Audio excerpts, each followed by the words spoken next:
I covered nothing. Nathan.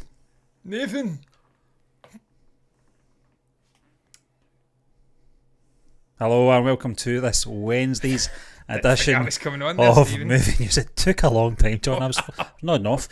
This is our last show of 2020. What a year this has been for everyone. Yeah. What a great year. Yeah, it's been brilliant. We don't want to see the back of this year, John. Yeah. Oh, roll on 2021. Anyway, welcome to the show, folks. We'd like to just thank you once again for joining us here on our YouTube channel and, of course, our Twitch stream. And John, we're just going to kick off right away.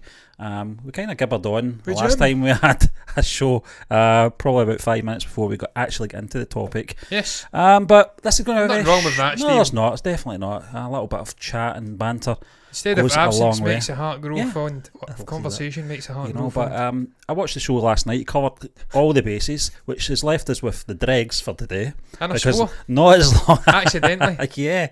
I was getting that tired that just came out my mouth and I didn't even realise I had swore until it happened. Yeah. John, you remember when YouTube set up this thing, the video thing, not for kids thing? It was, I think it was maybe about 6-8 months ago or something like that.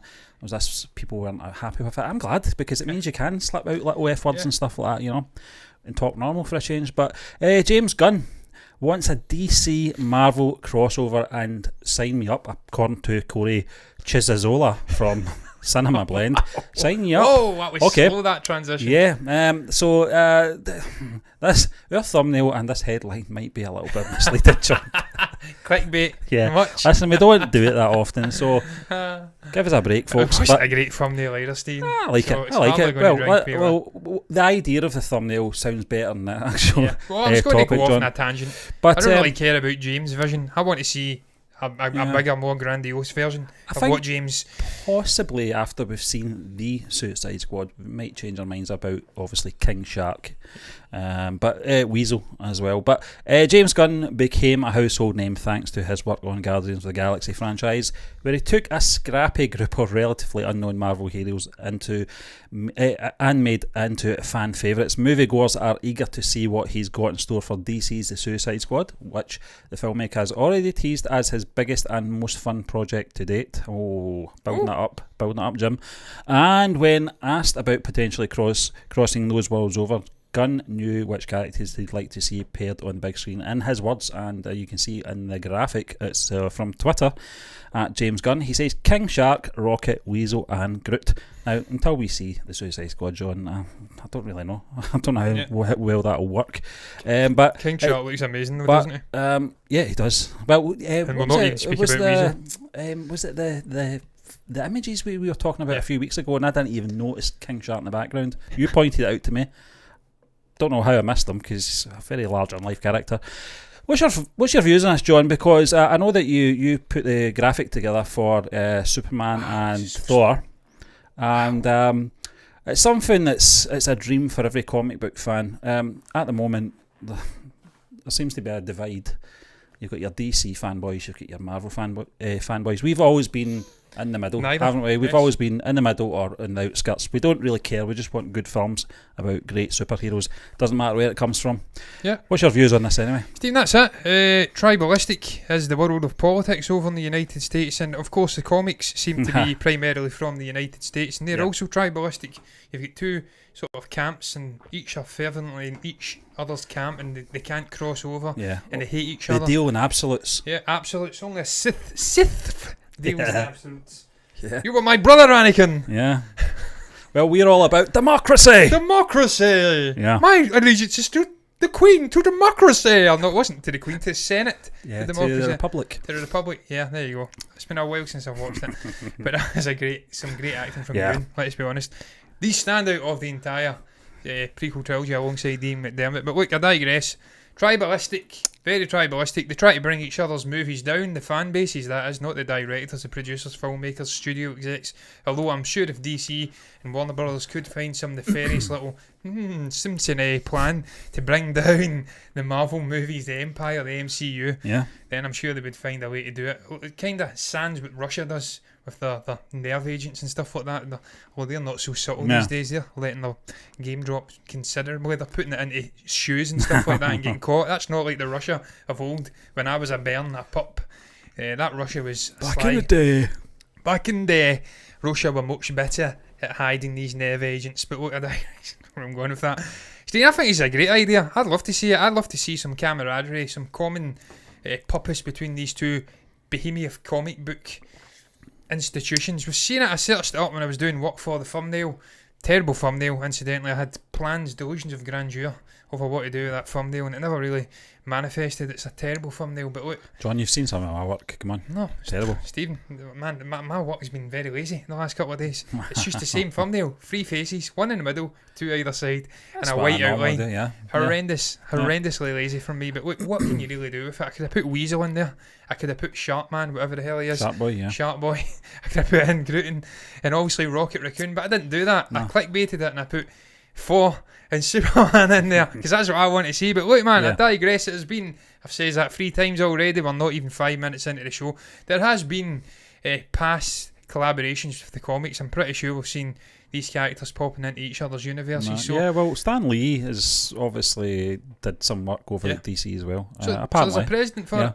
And I'd love to see it. And I'd love to see a sort of comedy movie with these 4 colourful, larger-than-life characters. Because look, the great thing about Guardians is the sort of attitude from Rocket Raccoon and obviously Groot, that sort of step-brotherly or father-son almost relationship.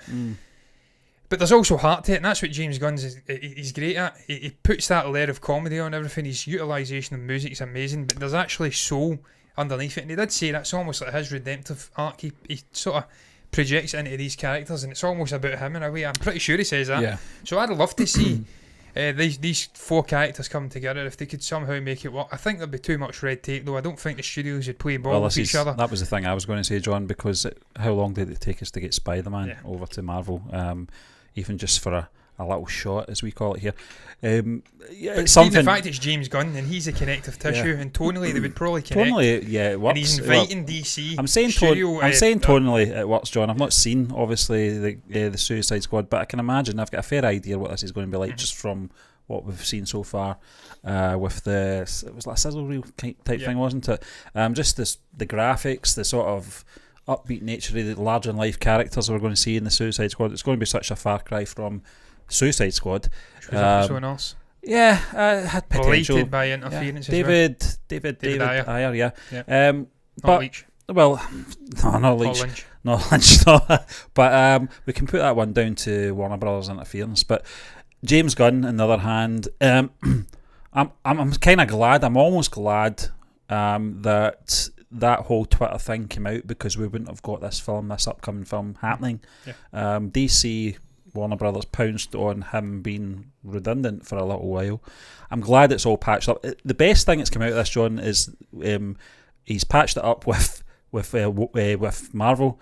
We're getting a James Gunn. Yeah, we're getting a James Gunn DC film as well. So the fans are the winners here. And Stephen, that says when it was announced he was coming back to Marvel, but he was also staying in collaboration with Warner Brothers DC doing the Suicide Squad movie. It says this is the first time that I'm aware of that a director or just someone with influence in the film industry has crossed that divide from Warner Brothers Disney to do a superhero comic book Josh movie. Whedon. Josh Whedon, he done it, but it was terrible. He get called on in a sort of time of crisis because of Zack Snyder, and he rubbed up everyone the wrong way by all accounts, bragging about his Avengers movies, what he done right, rubbed Ray Fisher up the wrong way. I don't want to use that example, that was shite. I want to sort of banish Justice League out of my mind. I'm just going to focus on Zack Snyder's miniseries when it comes out. Yeah. So I'm just going to use James Gunn. I'm just going to imagine that never happened, and James Gunn's the only guy to do it. And that's a great thing about this as well. He has sort of created that, hopefully that, what was that called, Stephen, that actual, the bridge on Asgard? He's created that. Yeah, it's almost like Heimdall, was it, or something like that? Was it Idris Elba? Yeah.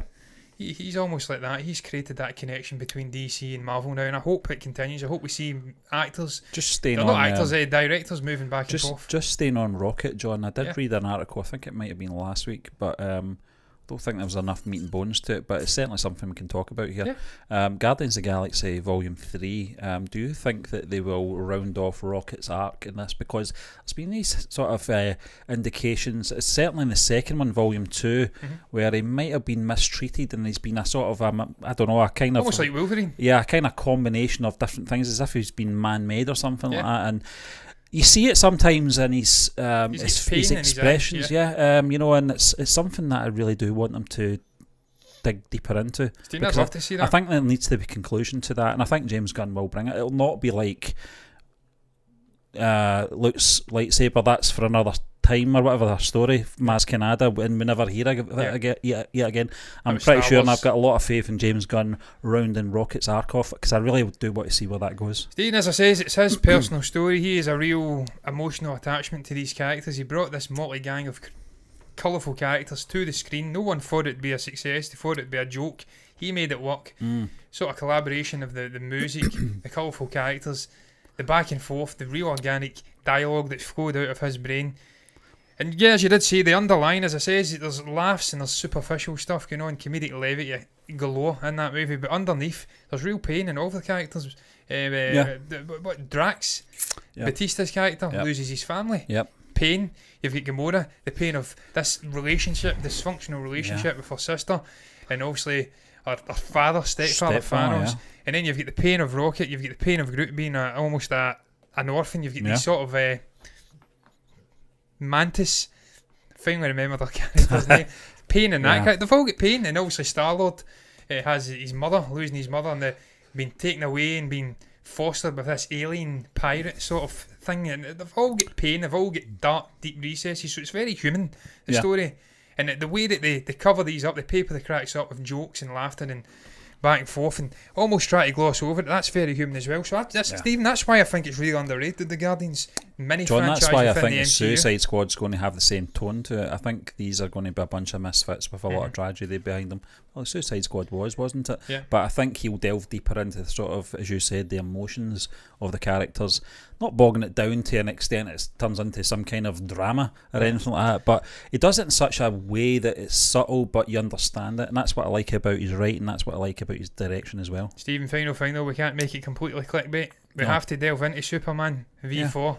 Would you like to see at some point in the next decade, 20 years, because it's not going to happen anytime soon, a time where these two studios can get together, bang their heads together like an American footballer, get concussed, what's his face, Antonio Brown, become completely different people, and then come to the conclusion that we can bring these two worlds together? Would you like to see a universe in the next couple of decades where we have Superman facing off against Captain America, we have Batman facing off against Spider-Man, we have Thor facing off against, I don't know, Wonder Woman, Captain Marvel facing off against Lex Luthor, just all of this crazy shenanigans, heroes, good guys coming together in their each faction. I'd also like the X-Men, possibly that'd be incredible. DC and Marvel villains as well, maybe crossing over. It'd be amazing. But fighting beside each other, because they've got the common sort of love of the faction. Possibly, John. It'd be incredible. It would be, you know, incredible idea. I think it's a long way off. I think possibly when it's almost like a game, isn't it? Both studios have kind of ran down their characters and their arcs, that might be something they might want to look to sort of reboot the whole thing again and do crossover Can you imagine things. The amount of money a movie like that would earn if it was competently written and handled? John, we never thought we would get the Batman Superman film. We got it. I know it was a bit of a disappointment, but the actual extended cut was decent, you know. But we got it. We didn't think we'd get Spider-Man over the MCU. We got it. I know that's studios working with their own sort of properties and stuff like that. I'm just raging, Stephen, that they've still never been able. They weren't able to iron out some issues with Fox and Disney and get the X-Men into the MCU in the sort of formative years, because I had Hugh Jackman taking on the Avengers. It could have been X-Men v the Avengers. That would have been an amazing, incredible moment in the early mid-2000s if they could have got that ironed out. And I think Fox's sort of perspective at the time was they didn't really need to. They didn't owe anything to Marvel at that point, or the MCU, because the X-Men, certainly the first one and the second one, were probably some of the best superhero films that have ever been made. Last Stand was a bit of a flop. First Class kind of rebooted the whole thing to a decent level, quality-wise, and then you had Days of Future Past, which was really good. That was First Class, wasn't it? Origins was terrible, and you had the Wolverine, the one where it was set over in Japan, which was okay. That was a live streamer one that that was it. Origins, when as a really young guy and an idiot. The potential was there, you know, and the sort of. I liked the sort of opening sequences to that film. It was showing you Logan going through the sort of passage of time through all the civil wars and stuff like that. It was pretty clever, but it just fell out of the wayside. obviously Ryan Reynolds, Deadpool went on to do better things in that film, but yeah, I mean, it's just going back to your question, John. Yeah, I would like to see that. You just said Batman and Superman, Batman and Spider-Man in the same film. That's Stephen, I've seen an image of it. That's something of dreams, isn't it? Comics, Batman falling down a building with his wings, and Spider-Man sort of spinning around him. It'd be cool, yeah. It would be, it'd be epic. But I think maybe 10, 15, 20 years before. Yeah, I think so. But we're going to move on, John. Never. Never say never. But we're going to move on to our next topic, and it's all about my favourite franchise, Harry Potter, and Harry Potter's Rupert Grint still ready to return as Ron Weasley. Rupert Grint, who first appeared as Ron Weasley in 2001 Harry Potter and the Sorcerer's Stone, says he's not ruling out... Get that American crap. See that? Yeah. And he's not ruling out a return to this role. Chance. Of course he's not. Of course he's not going to do that. Speak to the other people that went on to better success and see if they've got the same answer. But speaking in an interview with Comic Book, Grint said that after nearly a decade, he'd be open to the idea of returning to the Wizarding World. Aside from the Fantastic Beasts prequels, which star an entirely new cast, the film series has been dormant. There's no word on whether a story featuring the grown-up original trio was headed to the big screen anytime soon, but Grint is ready for it if it comes, and we can check out his full quote. I'm just wondering if there's one in there from, what's her face, Emily... Oh, Emma Watson. Emma Watson, you better yeah. not say Emily, Steve. Yeah. She hates that, apparently. Yeah, Emma Watson. Who's went on to do bigger and better things. But, Beauty and the Beast. This is what he had to say anyway. I'm being a little bit hard on him here. Yeah, exactly. I don't know. I mean, never say never. I would never say absolutely no. It was. I think I've read this quote before. I'm getting a thing with a deja vu here. I'm sure we've covered this before, John. Or maybe he's just been asked this question. This is that sort of.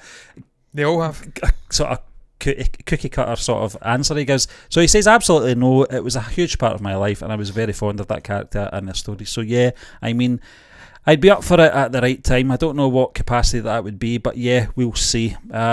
Is he teasing a potential new Harry Potter franchise set after the events of Deathly Hallows? Well, after Fantastic Beasts is finished, is he John, I teasing think I don't know if it's fair to say, John, but the franchise is certainly in a different place than it was 10 years ago. Certainly, J.K. Rowling. I wish I kept the image up. J.K. Rowling is certainly in a different place than she was 10 years ago. She's revealed herself to be a transphobe. Yeah, with her statements, but which we've never really went into, but I don't really want to get into that, to be honest with you. That's her bag, not ours.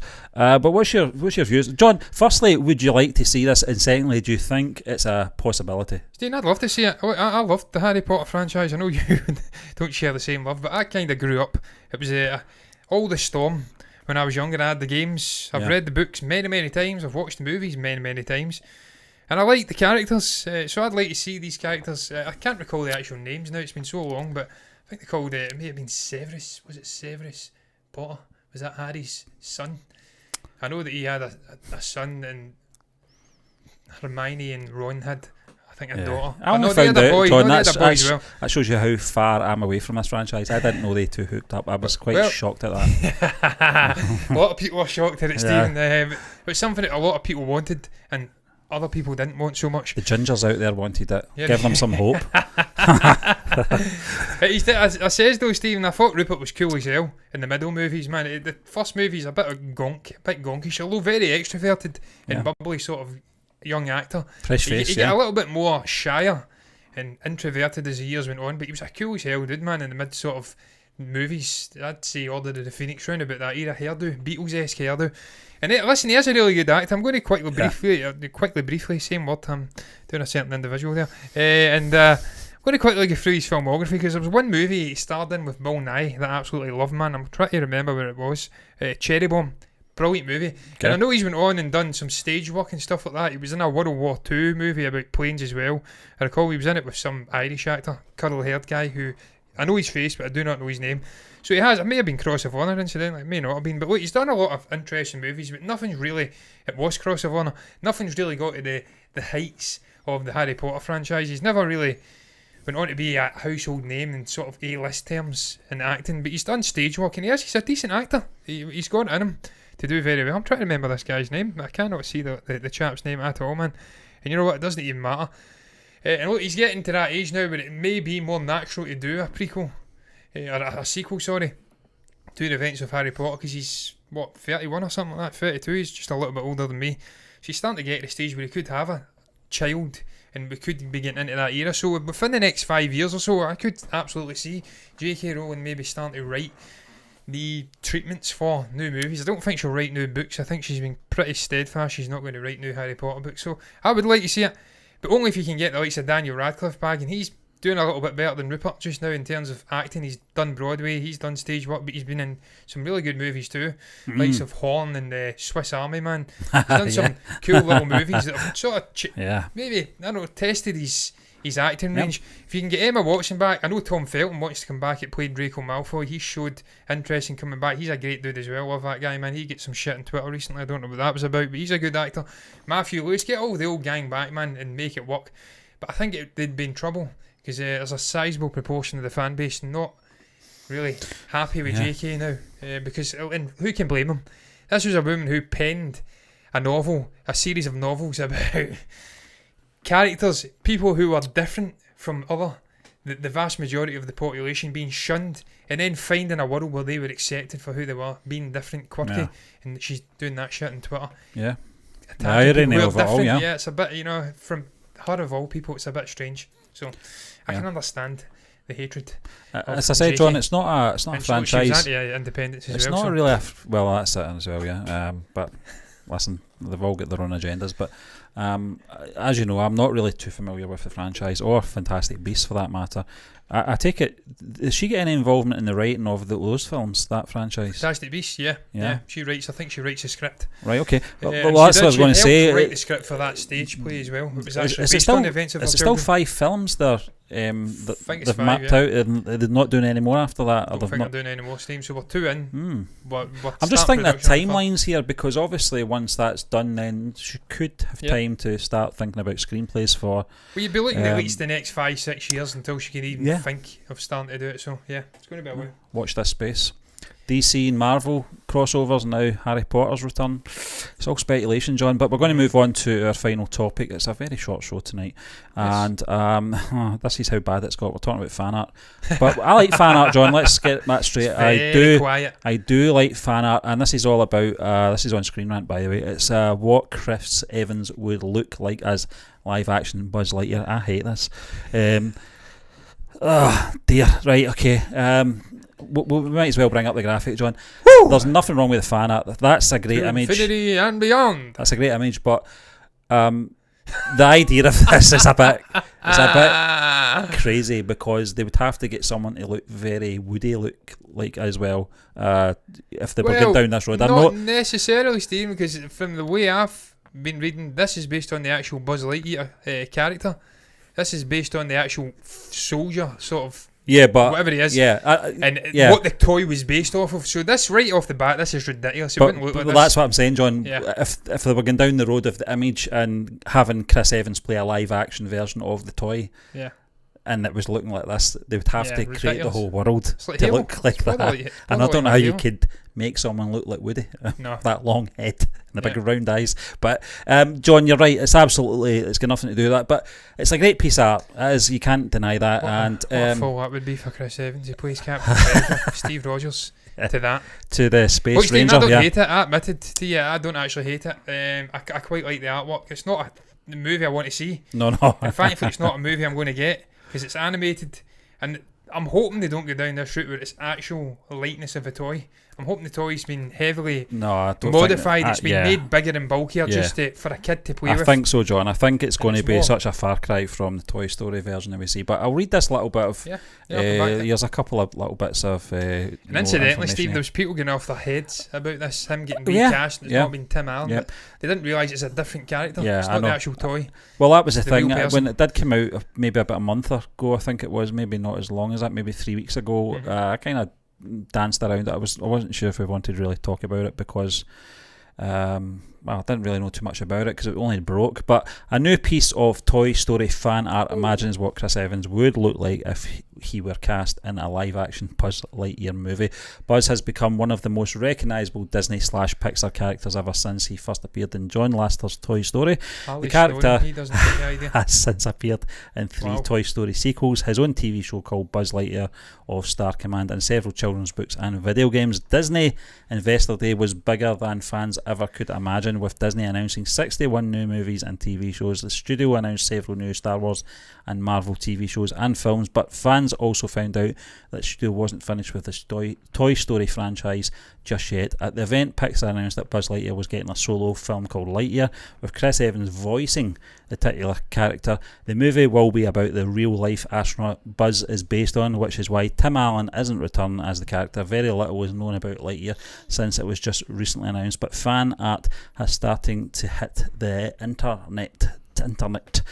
So there we go, John. It's not given a lot, but it's basically just sort of regurgitating what we had said, or we're regurgitating what the article said. I don't want to steal things here, but I love it. Yeah, but I think it's very interesting, and I kind of was thinking of that Christopher Robin thing, the way they sort of handled the storyline of that, the Ewan McGregor one, that is, not the Domhnall Gleeson one. That they could do a sort of different angle, and that's based on that sort of description. That's what it looks like they are doing anyway. Stephen, it's Pixar, it's Disney. When these two studios combine, you usually get magic. I spoke about it last night with Soul, is it the latest one? It's at Disney Plus. They always have that innate John, gift. I watched that. Did you? Was it good? It was okay. It's okay. That's not the best one, though. No, it's not the best one. No, it's decent, but it's not as good as I thought it was going to be better. Well, that's just completely maybe cut the legs under from me when I was about to say they have this innate gift of connecting with everyone. That's subjective, the octogenarians to the children. Yeah. But if that's shit, then I'll scratch that completely. But look, I always like a good Pixar release, and I'm excited to see where they go with this. Is it going to be based completely on the actual toy, or is it going to be based on the real guy? Now, it'll be fascinating to see how this real figure shaped the toy we've all grown to love. Me growing up with. I wanted that toy, man, in the 90s. That was the much sought after toy. I never did get it. All those little grubby hands were all over it. Not mine. I think it was Stormtroopers though, and I was immensely happy about that. But look, man, it'll be interesting to see how they do, how it shaped this character, and how much of the little personality tics and stuff like that and traits have rubbed off on the actual toy. It'll be intriguing, man. I love Chris Evans. He's a great guy. He's a great actor. I love his political sort of stuff as well. His activism. Him and Mark Ruffalo, they rub people up the wrong way because they're staunch sort of liberal left-wingers. But as a left-winger myself and a bit of a liberal, not as much as the fruitcakes on Twitter over in the United States, but as a liberal left-winger, love the guy's sort of beliefs. And I'm excited to see what the hell he brings, man. He can do everything. He played that villainous sort of shithead nephew figure in Knives Out, Christopher Plummer's nephew, and he was a shithead in it, but he was brilliant in it. He's done Steve Rogers, he's done a whole array of different things. It'll be intriguing to see this animated effort. But look, man, that's going to round it up. That was much longer than I anticipated it to be. We thought it'd be 20 minutes. It was longer than 20 minutes. But look, what was your thoughts on the stuff we touched upon? What did you make about James Gunn sort of harping on about a potential crossover between DC and Marvel? I think it's King Shark, Weasel, Groot and Rocket Raccoon. Is that something you'd like to see? You think it's a possibility? Could these studios actually get together and make that happen, or do you think it's complete hogwash, pie in the sky bullshit? What do you make about Harry Potter? Do you want to see Ron Weasley return with the rest of the gang? Hermione Granger, Harry Potter, Neville Longbottom, the rest, Seamus. Do you think it could happen? Do you think JK could connect with the fan base again and actually make it a success like those movies from the 2000s? Hard to believe, nearly a decade ago, incidentally. Terrifying. I remember watching that premiere of Deathly Hallow Part 2. Unbelievable how time flies. Terrifying. And finally, what do you make about Chris Evans? This fan art, Buzz Lightyear, is that something that tickles your fancy? If you've got anything to say, you can comment below. Let us know what your thoughts are down below in the comments section. You can also like the video if you've enjoyed it and subscribe to the channel if you want to see more content like this in the future. And if you do, that's what we get, guys. But look, until then, bye.